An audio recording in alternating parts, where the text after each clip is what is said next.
इसमें question number 20 है, इसमें दिख नहीं रहा सही से। एक पत्थर 78.4 मीटर गहरे कुएं में मुक्त रूप से छोड़ा जाता है। छोड़ने के 4.8 सेकंड बाद पत्थर के जल से टकराने की आवाज सुनी जाती है। वायु में ध्वनि की चाल ज्ञात कीजिए, ये पूछा है। ये क्वेश्चन है, इसमें एक कुआं है, कुएं की हाइट की गहराई कितनी है? 78.4 मीटर। और तो यहाँ से पत्थर छोड़ोगे, तो मान लो ये इसके कुआं का ऊपरी जहाँ जहाँ पे खड़े हो ग्राउंड लेवल है, या पृथ्वी का जो यहाँ पे तली है जहाँ पे पानी रहता है कुएं का। तो यहाँ छोड़ोगे, यहाँ पत्थर आएगा, फिर यहाँ लड़ेगा वो पानी से फिर आवाज उत्पन्न होगी, आवाज चल के फिर वहीं ऊपर तक जाएगी। तो मान लो पत्थर को यहाँ से लगाने में T1 टाइम लगा, अब वापस जाने में T2 टाइम लगेगा। कौन जाएगा यहाँ से? ध्वनि जाएगी, पत्थर तो जाएगा नहीं। तो यहाँ पे हमने मान लिया, माना A से B तक जाने में पत्थर को लगा समय T1 है, तो B से A तक ध्वनि में को आने में समय लगा समय T2 है। ठीक है, अब A से B तक फिर तो ये इतना टाइम हो गया। तो अब यहाँ से A से B तक जाने में जो टाइम हम देख कैलकुलेट करेंगे, वो क्या करेंगे, क्योंकि यहाँ पे ये पत्थर नीचे गिरेगा तो उसमें त्वरण भी होगा, प्रारंभिक वेग भी होगा। हालांकि प्रारंभिक वेग यहाँ पे 0 है। तो एस बराबर U T plus half A T square apply करेंगे। तो एस जो होगा यहाँ पे नीचे की ओर हम निगेटिव ले रहे हैं। ठीक है, हमने यहाँ देखो मेंशन कर दिया, ऊपर की ओर होता तो पॉजिटिव लेते। तो विस्थापन नीचे की ओर है, -78.4 इसी वजह से लिख दिया। प्रारंभिक वेग 0 होगा तो 0 लिख दिया। टाइम कितना T1, तो T1 लिख दिया 1/2। एक ही जगह में त्वरण नीचे की ओर, नीचे की ओर जो भी त्वरण होगा उसको निगेटिव लिखेंगे। तो नीचे की तरफ 9.8 दिया हुआ बुक में तुम्हारे, माइनस लगा दिया, T1 का स्क्वायर कर दिया इसको। और आगे सॉल्व करोगे तो T1 इक्वल टू √78.4 इंटू 2/9.8 आ जाएगा। ये हो गया पत्थर को यहाँ से पानी तक गिरने में लगा समय। इसके बाद क्या है, फिर जैसे ही पत्थर पानी से टकराएगा, पानी में आवाज होगी, वो आवाज नीचे से ऊपर की ओर जाएगी। तो ऊपर की ओर जाएगी तो आवाज में कोई त्वरण नहीं काम करता। ठीक है, आवाज वो ध्वनि जो होती है, ध्वनि एक तरंग होती है, तो उसमें कोई त्वरण वाला का कॉन्सेप्ट नहीं होगा, वो एक ही स्पीड से हमेशा चलती है, अचर त्वरण से, सॉरी अचर स्पीड से। तो उसको तो डायरेक्ट सिंपल फार्मूला जो हाई स्कूल में दूरी बटे चाल वाला अप्लाई करते उससे हो जाएगा। तो बी से ए तक जाने में टाइम T2 है, तो T2 बराबर दूरी बटे चाल कर, तो दूरी इतनी है 78.4, और चाल कितनी है वो हमको निकालनी है। वी बटे बटा में वी कर दिया, निकल आएगी। अब यहाँ से दोनों टाइम होगा, ये T1 हो गया T2 होगा, दोनों जाने तथा गिरने तथा नीचे से आवाज को वहां उस व्यक्ति तक पहुंचने में लगा समय 4.8 दिया हुआ है। दोनों का योगफल 4.8 के बराबर कर देंगे। ये वाली वैल्यू यहाँ पे आ जाएगी T1 की, T2 की ये वाली यहाँ पे आ जाएगी, यहाँ से ये वाली T1 की यहाँ से आ जाएगी। दोनों को सॉल्व करोगे, इसका तो सॉल्व करोगे तो 4 आ जाएगा, इस ये यही रहेगा, इधर 4.8 है। इस 4 को उधर ले जाओगे तो यहाँ पे केवल 0.28 बचेगा। फिर आगे सॉल्व करोगे तो v बराबर में 78 और 40 में 28 आएगा। काट कूट के इसको 280 मीटर पर सेकंड आ जाएगा। वो तो बूढ़ा भाग, वो तो कर ही लेना। ठीक है, इतना तो आता होगा। पूरा क्वेश्चन दिख रहा है ना? ठीक, इसमें कह रहा है एक गैस से भरा एक गुब्बारा जिसके हैंगर में एक प्रशिक्षु सवार है। ठीक है,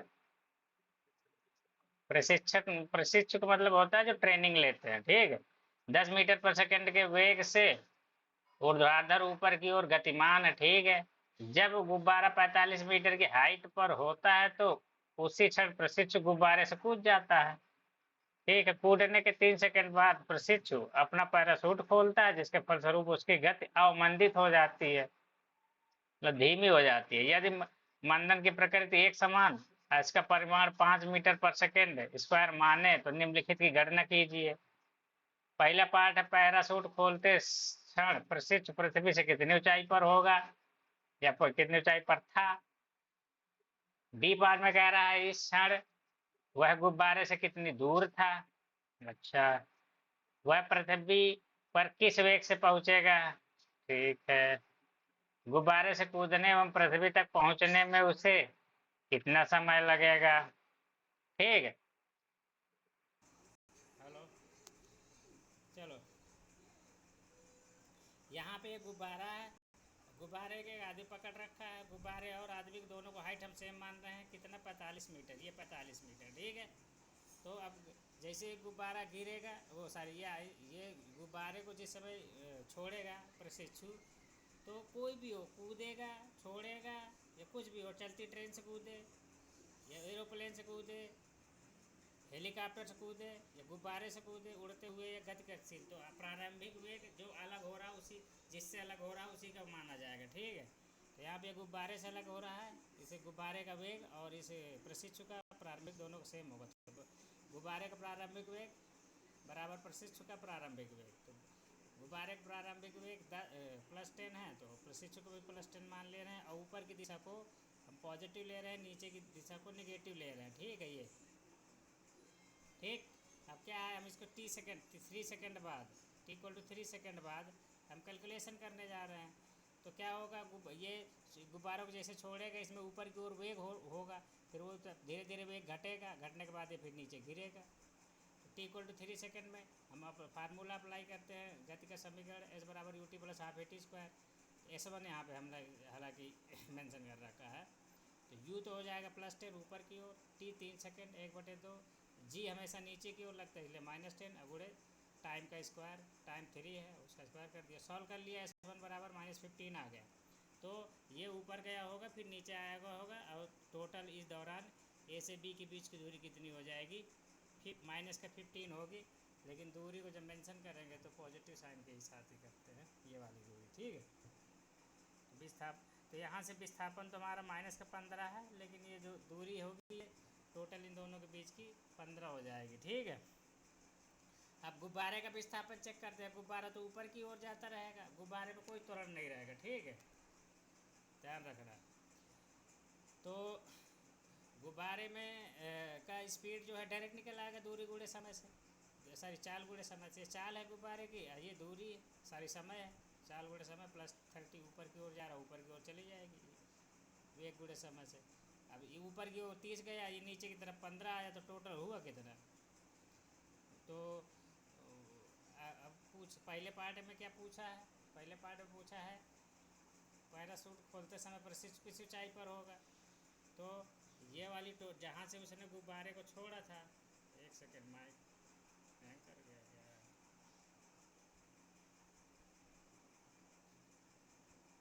ये वाला जहाँ से छोड़ा था यहाँ पे छोड़ा था, फिर ये गिर के यहाँ तक आ गया, ये वाली 45 है, ये वाली 15 है, तो ये 30 बचे।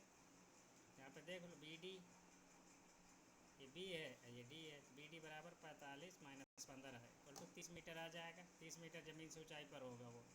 इसके बाद B पार्ट में पूछ रहा है कि उस समय 3 सेकंड बाद ये व्यक्ति यहाँ पे आ चुका होगा, प्रशिक्षु गुब्बारा ऊपर जा चुका, तो गुब्बारे और व्यक्ति के बीच की दूरी कितनी होगी, तो ये वाली 15, ये 30, टोटल मिला के कितनी हो जाएगी 45, समझ गए। तो B से C तो कितना हो जाएगा 45, यही हो जाएगा गुब्बारे और प्रशिक्षु के बीच की दूरी। C पार्ट पर पूछ रहा है पृथ्वी पर किस वेग से पहुँचेगा, तो पृथ्वी पर किस वेग से पहुँचेगा, हमको B पर वेग पता चल ही चुका है, B पर वेग कितना है, -20 मीटर/सेकेंड, ये वाला, ठीक है। A से B के लिए प्रशिक्षु का वेग हम निकालते हैं, चलो।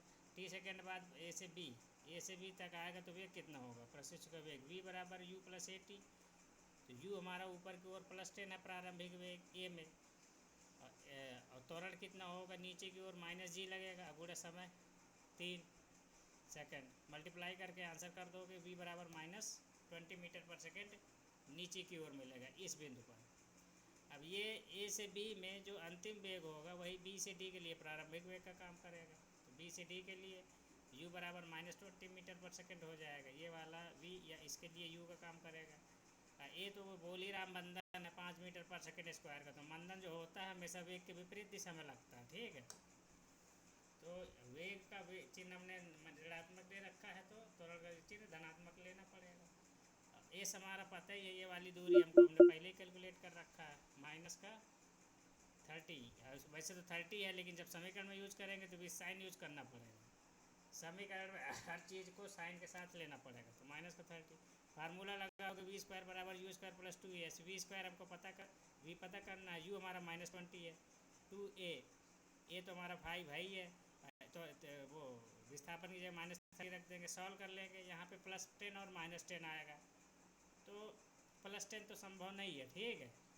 सॉरी, नीचे की ओर गिरेगा, ऊपर की ओर नहीं चलने लगेगा तुम्हारा पैराशूट, तो -10 ही नीचे की ओर की स्पीड को इंडिकेट करता है, सूचित करता है, तो इसलिए -10 स्पीड ले लेंगे। ख़त्म कहानी यहाँ से। इसके बाद क्या है, अब हमको यहाँ पे वेग पता चल चुका है, यहाँ पे वेग पता चल चुका है -10, ठीक है। ये वाला नहीं होगा, ये वाला होगा, ठीक है। तो अब अंतिम वेग बी से डी के लिए अंतिम वेग -10 है, प्रारंभिक वेग यहाँ पे u बराबर -20 मीटर पर सेकेंड था, ठीक है, -20 मीटर पर सेकेंड। तो अब इसको समीकरण में अप्लाई करते हैं, हमको क्या समय निकालना है यहाँ से यहाँ तक का, तो हम ये वाला v बराबर u + at करते हैं। अंतिम वेग यहाँ पे -10 है, प्रारंभिक -20 है, और मंदन यहाँ पे 5 का है, तो वेग के विपरीत दिशा में है मंदन यहाँ, तो मंदन यहाँ पे +5 है, ठीक है। और t = निकालना पड़ेगा, सॉल्व कर लेंगे, t = 2 सेकेंड आ जाएगा। तो b से a से d तक आने में कितना समय लगा, यहाँ से यहाँ तक उस व्यक्ति को, जो भी प्रशिक्षु था, यहाँ से यहाँ तक 3 सेकेंड, यहाँ से यहाँ तक 2 सेकेंड, टोटल कितना हो जाएगा, 3 + 2 = 5 सेकेंड। ये साफ साफ लिख देता हूँ मैं, तो 5 सेकेंड आ जाएगा आंसर, ठीक है। अच्छा सवाल था ये, ठीक है। इसमें बहुत लोग गलतियाँ करते हैं, इसको 2-3 बार लगाना, कहीं कन्फ्यूजन हो तो पूछ लेना। क्वेश्चन है हमारा, एक कण मूल बिंदु से x अक्ष के अनुदिश गतिमान है तथा x दिशा के अनुदिश बिंदु 20 मीटर, 0 पर पहुंचता है। पुनः उसी सरल रेखा पर चलकर बिंदु -20 और 0 पर पहुंचता है। कण का विस्थापन तथा कण द्वारा चली गई दूरी ज्ञात करिए। क्वेश्चन ये है, ठीक है। तो क्वेश्चन में ये है, तुम्हारा मूल बिंदु से स्टार्ट करता है, 20 मीटर और 0 पर जाता है पहले, और फिर वहाँ से उसी सरल रेखा में चल करके कहाँ जाता है, -20 और 0 पर। तो विस्थापन कितना हो जाएगा मूल बिंदु के सापेक्ष, पहले यहाँ पे था मूल बिंदु के सापेक्ष -20 मीटर होगा इसका विस्थापन, ठीक है। अब दूरी की बात अगर करेंगे, तो दूरी जो होगी, पहले इधर आया 20, फिर यहाँ से यहाँ तक टोटल 40 चला, तो ये 20, पहले से ओ से ए तक 20 और ए से बी तक 40, टोटल कितना होगा, 60 मीटर, ठीक है। तो ये दूरी हो जाएगी, ठीक है। इस तरीके से कुछ बात समझ में आई? हेलो,